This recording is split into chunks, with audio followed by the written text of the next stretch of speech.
بسم اللہ الرحمن الرحیم۔ دوستو، محرم الحرام کے حوالے سے ہمارے معاشرے میں تین قسم کے نظریات پائے جاتے ہیں۔ ایک وہ نظریہ ہے کہ جو یہ کہتا ہے کہ اس مہینے کو سوگ کا مہینہ، ماتم کا مہینہ اور تمام قسم کی خوشیوں کو، شادی بیاہ کو اور پیغام نکاح بیچنے کو، نئے کپڑے پہننے کو، سونا چاندی پہننے کو، زینت اختیار کرنے کو حرام قرار دینا اور بالکل ترک کر دینا، ایک نظریہ یہ پایا جاتا ہے۔ دوسرا نظریہ اس نظریے کو مٹانے کے لیے ہمارے معاشرے میں پیدا ہوا تھا، یعنی اگر ہم اس کو بدعت کہیں تو دوسرا جو نظریہ ہے وہ اس بدعت کے خلاف کھڑا ہوا اور اس نے کیا کرنا شروع کیا کہ اس بدعت کو ختم کرنے کے لیے ایک نئی بدعت ایجاد کر لی۔ اور وہ بدعت کیا تھی کہ ان ایام میں لوگوں کو کھانا کھلانا ہے، سبیلیں لگانی ہے، کبھی پانی کی، کبھی دودھ کی، کبھی کھیر بنانی ہے، کبھی مختلف قسم کی چیزیں بنانی ہیں۔ تو یہ اس طرح کے دو نظریات پائے جاتے ہیں۔ تیسرا نظریہ جو قرآن و حدیث کے مطابق ہے وہ یہ ہے کہ کوئی مہینہ بھی وہ سوگ کا مہینہ نہیں ہوتا، کوئی مہینہ بھی ماتم کا مہینہ نہیں ہوتا، اور بدعت کو ختم کرنے کے لیے یا کسی اسلام کے خلاف کوئی کسی کام کو ختم کرنے کے لیے ہمیں ایک نئی بدعت ایجاد کرنے کی ضرورت نہیں ہوتی، اور یہ بھی غلط ہوتا ہے کہ ہم کوئی بدعت ختم کرنے کے لیے ایک نئی بدعت ایجاد کر لیں۔ تو یہ تین قسم کے نظریات ہیں۔ ماہ محرم اصل میں ہے کیا؟ ماہ محرم ان حرمت والے مہینوں میں سے ہے جو چار اللہ رب العالمین نے قرآن کریم میں ذکر کیے ہیں۔ سورۃ التوبہ کی آیت نمبر 36 میں منہا اربعۃ حرم، ان میں سے چار حرمت والے ہیں جو 12 مہینے اللہ تعالیٰ نے پیدا کیے ہیں۔ اب ان مہینوں میں سے ایک مہینہ حرمت والا ہے۔ حرمت والا مہینہ کیا؟ اس کی تعظیم کرنی ہے، اس کی عزت کرنی ہے۔ اللہ تعالیٰ نے جتنی بھی مخلوقات پیدا کی ہیں ان میں سے کچھ مہینوں کو، یعنی مخلوقات میں اگر ہم مہینے لے لیں، جگہ لے لیں، انسان لے لیں، انسانوں میں سے کچھ انسانوں کو فوقیت اور افضلیت والا بنایا ہے، کچھ جگہوں کو جیسے بیت اللہ ہے، مسجد نبوی ہے، مسجد اقصیٰ ہے اور عام مسجدیں ہیں۔ ہر شہر میں ہر جگہ پر جو مسجدیں ہیں وہ افضل جگہیں ہوتی ہیں عام جگہوں سے۔ اسی طریقے سے مہینوں میں اللہ تعالیٰ نے کچھ مہینوں کو حرمت والا بنایا، یعنی ان میں تعظیم کرنی ہے، عزت کرنی ہے ان مہینوں کی۔ اور دور جاہلیت میں کیا ہوتا تھا؟ دور جاہلیت میں مہینوں کی گنتی کو آگے پیچھے کیا جاتا تھا، یعنی محرم کو صفر کی جگہ، صفر کو محرم کی جگہ رکھ لیا جاتا۔ حرمت والے مہینوں کی تعظیم مشرکین مکہ بھی کرتے تھے۔ جاہلیت میں جتنے بھی لوگ تھے وہ حرمت والے مہینوں کی تعظیم کرتے تھے، لیکن کرتے کیا تھے کہ اگر انہوں نے کسی سے لڑائی کرنی ہوتی یا کسی سے بدلہ لینا ہوتا تو وہ محرم کے مہینے کا نام صفر رکھ لیتے اور پھر اس میں سارے اپنے کام کرتے۔ لیکن جب کسی مہینے کو وہ حرمت والا کہہ لیتے، مثال کے طور پر انہوں نے صفر کو محرم کی جگہ رکھ دیا اور محرم کو صفر کی جگہ، جب وہ صفر کی جگہ محرم کو رکھ دیتے اور کہہ دیتے کہ یہ مہینہ حرمت والا ہے، تو پھر وہ اس میں اپنے نیزوں کے پھالے، جو آگے لوہے کا پھالا لگا ہوتا ہے تکون ٹائپ، اس کو اتار کے وہ رکھ دیتے تھے اور لڑائی نہیں کرتے تھے، حتیٰ کہ اپنے باپ کا قاتل بھی سامنے آ جاتا تھا اس کو بھی نہیں مارتے تھے۔ کئی صحابہ کرام، آپ نے کچھ اس طرح کی احادیث بھی سنی ہوں گی کہ کئی صحابہ کرام نبی مکرم صلی اللہ علیہ وسلم کے پاس دین سیکھنے کے لیے آتے، آپ صلی اللہ علیہ وسلم کہتے فلاں دن یا فلاں وقت میں دوبارہ آ جانا، تو وہ کہتے کہ ہم آپ کے پاس صرف حرمت والے مہینوں میں آ سکتے ہیں، سارا سال ہم آپ کے پاس نہیں آ سکتے، کیونکہ ہمارے اور آپ کے درمیان فلاں فلاں قبیلہ ہے، وہ حرمت والے مہینے میں کچھ نہیں کرتا، باقی مہینوں میں آپ کو پتہ ہے قبائلی دور تھا، تو قبائلی دور میں ہوتا کیا تھا؟ مال چھین لیا جاتا تھا، جان لے لی جاتی تھی، تو یہ عام طور پر ہوتا تھا۔ تو نبی مکرم صلی اللہ علیہ وسلم نے سب سے پہلے تو اللہ تعالیٰ نے محرم کے مہینے کو حرمت والا قرار دیا۔ دوسری جو چیز ہے حرمت والے مہینے میں، وہ نبی مکرم صلی اللہ علیہ وسلم سے جو عمل ثابت ہے اس حرمت والے مہینے میں، وہ ہے رمضان کے بعد کسی مہینے کے، اگر پورے مہینے کے نبی مکرم صلی اللہ علیہ وسلم اگر روزے رکھتے تھے تو وہ محرم کا مہینہ تھا۔ نبی مکرم صلی اللہ علیہ وسلم ارشاد فرماتے ہیں افضل الصیام بعد رمضان شہر اللہ المحرم، سب سے افضل روزے وہ جو ذوالحجہ کے روزے ہیں وہ تو 9 دنوں کے ہیں نا، جو محرم ہے یہ پورے مہینے کے روزے رکھنا افضل ہے۔ نبی مکرم صلی اللہ علیہ وسلم ارشاد فرماتے ہیں کہ رمضان کے بعد اللہ کے اس مہینے یعنی محرم کے مہینے یہ سب سے افضل ہیں۔ تو دو چیزیں ہو گئی، ایک محرم کا مہینہ حرمت والا ہو گیا، اس میں ہم نے ظلم و زیادتی نہیں کرنی، اس میں ہم نے نیکیاں زیادہ کرنے کی کوشش کرنی، یعنی نیکیاں زیادہ مطلب کہ جو ہم پر فرائض ہیں وہ پورے کرنے، اور جو نوافل ہیں ان کو ہم نے کرنے کی کوشش کرنی، اضافی کوئی عبادت نہیں ہے۔ اضافی عبادات میں صرف اور صرف روزہ ہے، اور روزے میں بھی خاص طور پہ عاشوراء کا روزہ، یہ تفصیل سے میں جو ہے بتا چکا ہوں۔ اب جب یہ ہمیں پتہ چل گیا کہ محرم کے حوالے سے صرف دو چیزیں ہی ثابت ہیں، تو پھر جو ہمارے معاشرے میں ماتم کیا جاتا ہے، ہمارے معاشرے میں نوحہ کیا جاتا ہے، کچھ ایسے لوگ ہیں جو دیکھا دیکھی، ہمارے معاشرے میں اصل میں دین کہاں سے سیکھا جاتا ہے؟ دین ہم سیکھتے ہیں اپنی سوسائٹی سے، بھائی آباء و اجداد یہ کرتے تھے، ٹھیک ہے آپ بھی کریں، ہمارا محلہ ایسے کرتا ہے، بھائی ہم نے بھی کرنا ہے، ہماری سوسائٹی، ہمارے دوست اس طرح کرتے ہیں، بھائی ہم نے بھی کرنا ہے۔ یہ دین نہیں ہوتا۔ دین وہ ہوتا ہے جو رسول اللہ صلی اللہ علیہ وسلم، یعنی اللہ تعالیٰ دیں، رسول اللہ صلی اللہ علیہ وسلم دیں، صحابہ کرام کر کے دکھائیں، اسے ہم دین کہتے ہیں۔ اپنی منمانی سے ہم کوئی بھی چیز ایڈ نہیں کر سکتے، کوئی بھی چیز ہم نکال نہیں سکتے۔ نبی مکرم صلی اللہ علیہ وسلم نے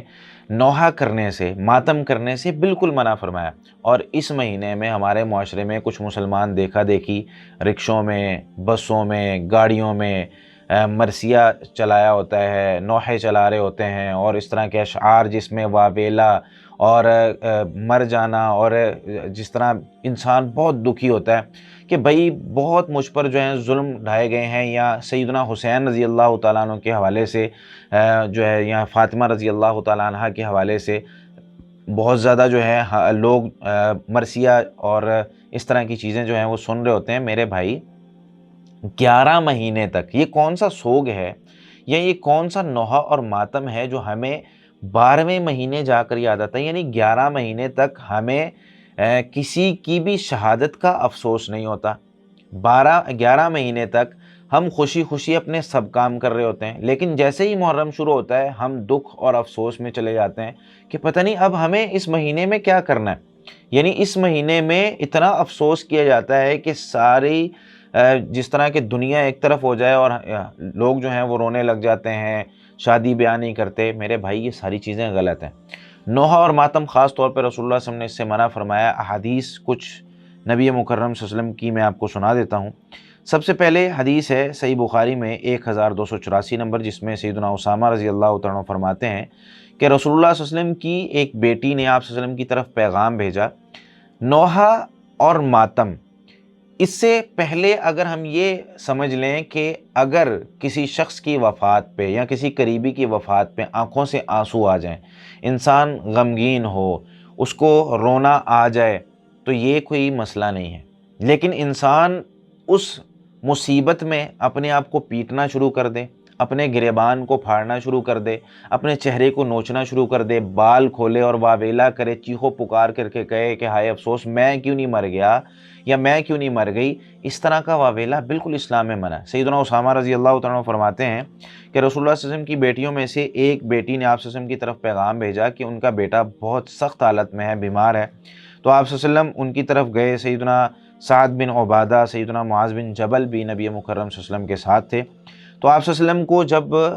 وہ جو آپ صلی اللہ علیہ وسلم کی بیٹی کا بیٹا تھا وہ دیا گیا، تو آپ صلی اللہ علیہ وسلم نے اس کو سینے سے لگایا، آپ صلی اللہ علیہ وسلم کی آنکھوں سے آنسو جاری ہو گئے۔ تو سیدنا سعد رضی اللہ تعالیٰ نے وہاں پر سوال کیا، ما ھذا، یا رسول اللہ آپ رو رہے ہیں، آپ کی آنکھوں سے آنسو آ رہے ہیں؟ تو نبی مکرم صلی اللہ علیہ وسلم نے فرمایا، ھذہ رحمۃ جعلھا اللہ فی قلوب عبادی، یہ تو ایک رحمت ہے جو اللہ تعالیٰ نے اپنے بندوں کے دلوں میں رکھی ہوئی ہے، اور یاد رکھو وَإِنَّمَا يَرْحَمُ اللَّهُ مِنْ عِبَادِهِ الرُّحَمَاء، یہ رحمت کی وجہ سے، نرمی کی وجہ سے، دل کی شفقت کی وجہ سے یہ آنسو نکل ہی آتے ہیں، اور جو لوگوں پر رحم کرتا ہے اللہ بھی صرف اسی پر رحم کرتا ہے۔ یہ رحم دلی دل کے اندر ہونی چاہیے، آنسوؤں کا نکل جانا کوئی بڑی بات نہیں ہے، لیکن آنسوؤں کے ساتھ واویلا اور چیخو پکار یہ اسلام نے منع کیا۔ اسی طریقے سے سیدنا ابو ہریرہ رضی اللہ تعالیٰ عنہ فرماتے ہیں، صحیح مسلم میں 976 نمبر روایت ہے کہ نبی مکرم صلی اللہ علیہ وسلم اپنی امی جان کی قبر پر گئے، تو وہاں آپ صلی اللہ علیہ وسلم بہت روئے۔ آپ صلی اللہ علیہ وسلم کے آس پاس جو صحابہ کرام تھے وہ بھی روئے۔ تو نبی مکرم صلی اللہ علیہ وسلم ارشاد فرمانے لگے کہ میں نے اللہ تعالیٰ سے اپنی والدہ کے لیے استغفار کرنے کی اجازت مانگی، تو اللہ تعالیٰ نے مجھے اجازت نہیں دی، اور میں نے یہ اجازت مانگی اپنی امی کی قبر کی زیارت کروں، تو اللہ تعالیٰ نے مجھے اس کی اجازت دے دی۔ تو آپ صلی اللہ علیہ وسلم وہاں پر رو رہے تھے۔ تو آنکھوں سے آنسو جاری ہو جانا کسی کی وفات پہ یا کسی قریبی کی زیارت کرتے ہیں، مطلب کوئی بیمار ہے عیادت کرنے گئے ہیں تو آنکھوں سے آنسو آ جانا، یہ کوئی مسئلہ نہیں۔ لیکن چہرے کو پیٹنا، جیسا کہ حدیث میں آتا ہے، نبی مکرم صلی اللہ علیہ وسلم نے ارشاد فرمایا، صحیح بخاری میں 1294 نمبر روایت ہے، لیس منا، اس شخص کا ہم سے کوئی تعلق نہیں ہے، من لطم الخدود وشق الجیوب ودعا بدعوى الجاہلیہ، جس نے چہرے کو پیٹا، اپنے گریبان کو پھاڑا اور جاہلیت کی پکار، جاہلیت کے واویلوں جیسا واویلہ کیا، چیخو پکار کر کے ہائے میں کیوں نہیں مر گیا، ہائے یہ کیا ہو گیا، افسوس میں اجڑ گیا، میں برباد ہو گیا، اس طرح کے الفاظ نہیں کہے جاتے۔ یہ جان اللہ تعالیٰ نے دی ہے، ایک دن اللہ تعالیٰ نے واپس لے لینی۔ جو بھی اس دنیا کے اندر آتا ہے اس نے جانا ہی جانا ہے۔ نبی مکرم صلی اللہ علیہ وسلم بھی اس دنیا سے رخصت ہوئے ہیں۔ کیا صحابہ کرام نبی مکرم صلی اللہ علیہ وسلم جس مہینے میں رخصت ہوئے تھے اس مہینے کو صحابہ کرام نے نوحہ اور ماتم کا مہینہ بنا لیا؟ یا ہم یہ کہہ لیں، ایک طرف یہ بھی ہے، یعنی ہم اس طریقے سے بھی اگر سوچیں نا کہ ایک طرف نبی مکرم صلی اللہ علیہ وسلم کی ذات ہے اور ایک طرف باقی صحابہ کرام ہیں، ابو بکر، عمر، عثمان، علی اور سیدنا حسن، حسین، یہ سارے صحابہ کرام ہیں۔ نبی مکرم صلی اللہ علیہ وسلم کے اس دنیا سے رخصت ہونے کے وقت کسی صحابی نے نوحہ نہیں کیا، ماتم نہیں کیا، اس کے بعد اب تک کسی نے ماتم نہیں کیا۔ لیکن اس کے بعد سیدنا ابو بکر رضی اللہ تعالیٰ عنہ فوت ہوئے، سیدنا عمر رضی اللہ تعالیٰ عنہ اس دنیا سے رخصت ہوئے، سیدنا عثمان رضی اللہ تعالیٰ عنہ کو شہید کیا گیا، سیدنا عمر رضی اللہ تعالیٰ عنہ کو شہید کیا گیا، سیدنا علی رضی اللہ تعالیٰ عنہ کو شہید کیا گیا۔ تمام یہ لوگ جب دنیا سے رخصت ہوئے، ان کو شہید کیا گیا، ان کا جو ہے کسی کو افسوس نہیں ہوتا، صرف سیدنا حسین رضی اللہ تعالیٰ عنہ کی شہادت کا افسوس کیوں ہے؟ اور 11 مہینے افسوس نہیں ہے، اور صرف 12ویں مہینے اور 12ویں مہینے کے بھی چند ایام کیوں ہیں؟ اس پہ سوال بنتا ہے۔ بھائی سوال ہمارا ہے کہ افسوس، ہم محبت کرتے ہیں سیدنا حسن رضی اللہ تعالیٰ عنہ سے، سیدنا حسین رضی اللہ تعالیٰ عنہ سے، سیدہ فاطمہ رضی اللہ تعالیٰ عنہ سے، لیکن ہم نبی مکرم صلی اللہ علیہ وسلم کی تعلیمات کو کیوں چھوڑ دیتے ہیں؟ کیوں ہم نبی مکرم صلی اللہ علیہ وسلم کی تعلیمات کو چھوڑ کر ایک ایسی عبادت جس عبادت میں ہم رستے بھی بند کر دیتے ہیں؟ نبی مکرم صلی اللہ علیہ وسلم نے، اور احادیث میں تو یہ آتا ہے کہ ایک جو ایسے شخص کو بھی جنت کی بشارت دے دی گئی ہے، ایسا عمل بھی صدقہ قرار دے دیا گیا کہ جو رستے سے تکلیف دہ چیز کو اٹھاتا ہے، رستے سے تکلیف دہ چیز کو ہٹانا یہ بھی صدقہ ہوتا ہے۔ اور ہم رستے بند کر کے عبادت کر رہے ہوتے ہیں، ہم رستے بند کر کے لوگوں کے رستوں کو روک کر، لوگوں کو تکلیف پہنچا کر ایک ایسی عبادت کر رہے ہوتے ہیں جس کا اسلام سے ثبوت نہیں ملتا۔ ایک اور حدیث ہے جس میں نبی مکرم صلی اللہ علیہ وسلم نے ارشاد فرمایا، بلکہ اس حدیث کی اگر شروحات ہم علماء کرام کی کتابوں میں دیکھیں، جیسے کہ امام نووی رحمۃ اللہ علیہ شرح المہذب میں لکھتے ہیں، جلد نمبر 5 صفحہ 281 پر، کہ نوحہ کرنا، چہرے کو پیٹنا اور اپنی جو گریبان ہے اس کو پھاڑنا اور چہرے کو نوچنا اور اپنے بالوں کو کھول دینا اور واویلا کی یا پکار اور اس طرح کے جو ہے نا الفاظ بلند کرنا، کہتے ہیں فَكُلُّهَا مُحَرَّمَةٌ بِاتِّفَاقِ الْأَصْحَابِ، یہ سارے کے سارے حرام ہیں۔ اسی طریقے سے حافظ ابن عبد البر الاستذکار میں جلد نمبر 3 صفحہ 67 پر یہ بات لکھتے ہیں کہ ان الصیاح والنیاح لا یجوز شیء منہ بعد الموت، کہ چیخو پکار کرنا اور نوحہ کرنا موت کے بعد یہ بالکل جائز نہیں، 1-2 دن بعد بھی جائز نہیں ہے، 1 لمحہ بعد بھی جائز نہیں ہے، ہم لوگ ہر سال کر رہے ہوتے ہیں۔ یہ عجیب سی ہماری محبت ہے میرے بھائی، یہاں محبت نہیں ہے۔ اگر محبت ہوتی تو ان جیسا عمل کیا جاتا، اگر محبت ہوتی تو ان کی تعلیمات کو مانا جاتا، نبی مکرم صلی اللہ علیہ وسلم کی تعلیمات کو مانا جاتا۔ یہ ہمارا ایک الگ ہی دین ہمیں لگتا ہے جس کا اسلام سے کوئی تعلق نہیں ہے۔ اسی طریقے سے ایک حدیث میں آتا ہے، نبی مکرم صلی اللہ علیہ وسلم نے ارشاد فرمایا کہ 4 چیزیں میری امت میں، یہ حدیث مسند احمد میں موجود ہے، 22904 نمبر روایت ہے مسند احمد الرسالہ میں، کہ 4 چیزیں میری امت میں وہ جاہلیت کے کاموں میں سے ہیں، میری امت کے کئی لوگ اس کو چھوڑیں گے نہیں اور کرتے چلے جائیں گے۔ آپ صلی اللہ علیہ وسلم نے فرمایا الفخر بالاحساب، حسب نسب پر فخر کرنا، میں فلاں خاندان کا ہوں، میں فلاں خاندان سے ہوں، میرا کنبہ قبیلہ فلاں ہے، ہم لوگ بلند ہیں، تم لوگ تو کمی لوگ ہو، اس طرح کے لوگ جو ہے نا فخر کریں گے۔ والاستسقاء بالنجوم، اور ستاروں سے لوگ بارش طلب کریں گے۔ اور ایک روایت میں آتا ہے والطعن فی الانساب، نسب میں طعن کرنا، اور اسی طریقے سے والنیاحۃ علی المیت، اور میت پر نوحہ کرنا۔ پھر اسی حدیث میں آگے لفظ ہیں نوحہ کرنے والی، کیونکہ زیادہ تر جو خواتین یہ کام کرتی ہیں اس لیے اس کو مخاطب کیا ہے کہ نوحہ کرنے والی اگر وہ توبہ نہ کرے اپنی موت سے پہلے تو قیامت جب قائم ہوگی نا، اس پر جو اس کو لباس پہنایا جائے گا وہ تارکول، گرم تارکول کا لباس ہوگا، اور اس پر آگ کی اس کو قمیص پہنائی جائے گی۔ اللہ تعالی ہمیں اس سے بچا کر رکھے، نوحہ کرنے سے، ماتم کرنے سے، اور اس کو دیکھنے سے، اس کو آگے نشر کرنے سے، مرثیے اپنے رکشوں میں، گاڑیوں میں، بسوں میں اور گھروں میں چلانے سے۔ میرے بھائی یہ عبادت نہیں ہے۔ اسی طریقے سے ایک حدیث میں آتا ہے، صحیح بخاری میں 1296 نمبر روایت ہے، سیدنا ابو بردہ بن ابو موسیٰ کہتے ہیں ان کے والد صاحب سیدنا ابو موسیٰ رضی اللہ تعالیٰ عنہ شدید تکلیف میں تھے تو بے ہوش ہو گئے۔ ان کے گھر میں ایک عورت جو ہے وہ ان کے پاس موجود تھی، ان کا سر ان کی جو ہے وہ گود میں تھا، تو یہ ان کو سمجھا نہیں سکے، بے ہوش ہو گئے، کچھ بات کرنا چاہتے تھے لیکن کر نہیں سکے۔ فلما افاقہ، جب کچھ افاقہ ہوا اور ہوش میں آئے تو کہنے لگے انا بریء مما برئ منہ رسول اللہ صلی اللہ علیہ وسلم، میں ان سے بری ہوں جن سے رسول اللہ صلی اللہ علیہ وسلم بری ہیں۔ رسول اللہ صلی اللہ علیہ وسلم کن سے بری ہیں؟ بے شک رسول اللہ صلی اللہ علیہ وسلم بری ہیں الصالقہ والحالقہ والشاقہ، کہ جو چیخو پکار کرنے والی عورت ہے اور اپنے سر کو منڈوا دینے والی عورت ہے، اور جو اپنے گریبان کو پھاڑتی ہے، یعنی میت سامنے پڑی ہوئی ہے یا کوئی بھی شخص فوت ہو گیا، اس کی فوتگی پر افسوس کرتے ہوئے وہ چیخو پکار کرتی ہے، اپنے گریبان کو پھاڑتی ہے یا سر منڈوا دیتی ہے، ایسی عورت جو ہے اس سے رسول اللہ صلی اللہ علیہ وسلم نے برات کا اظہار کر لیا، یعنی اس سے کوئی تعلق ہی نہیں ہے۔ عورتوں کو خاص طور پہ نبی مکرم صلی اللہ علیہ وسلم بہت زیادہ تلقین کرتے تھے صبر کی، کہ بھئی صبر کرنا ہے، صبر کرنا ہے، ہر انسان نے اس دنیا سے جانا ہے۔ پھر ایک حدیث میں آتا ہے، صحیح مسلم میں 933 نمبر روایت ہے، سیدنا مغیرہ بن شعبہ رضی اللہ عنہ فرماتے ہیں من نیح علیہ فإنہ یعذب بما نیح علیہ یوم القیامہ، کہ جس شخص پر نوحہ کیا جاتا ہے اسے بھی قیامت کے دن اس نوحے کی وجہ سے عذاب ہوگا۔ اب سوال یہ ہے کہ اگر کوئی شخص وہ نوحے کو ناپسند کرتا ہے تو کیا اس کو بھی عذاب ہوگا؟ نہیں۔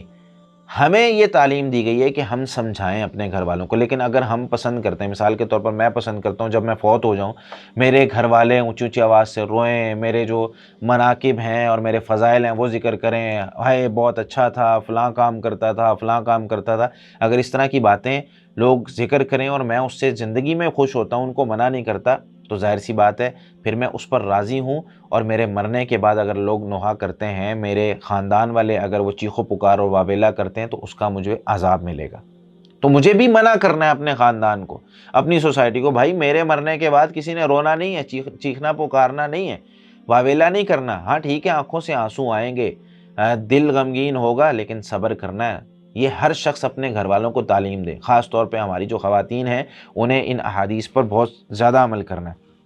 ایسے ہی نبی مکرم صلی اللہ علیہ وسلم کی ایک حدیث ہے، صحیح بخاری میں 1306 نمبر روایت ہے، جس میں ام عطیہ رضی اللہ تعالیٰ فرماتی ہیں کہ رسول اللہ صلی اللہ علیہ وسلم جب ہم سے بیعت لے رہے تھے، ہم سے وعدہ لے رہے تھے، تو اس وقت آپ صلی اللہ علیہ وسلم نے ہمیں یہ بات کی اور ایک وعدہ یہ بھی لیا کہ اللہ نروحا، کہ ہم نوحہ نہیں کریں گی۔ خاص طور پہ عورتوں سے یہ وعدہ لیتے تھے آپ صلی اللہ علیہ وسلم اسلام کی دعوت دیتے ہوئے کہ نوحہ نہیں کرنا ہے۔ ایسے ہی صحیح بخاری میں 4667 نمبر روایت ہے، سیدنا نعمان بن بشیر رضی اللہ تعالیٰ عنہ فرماتے ہیں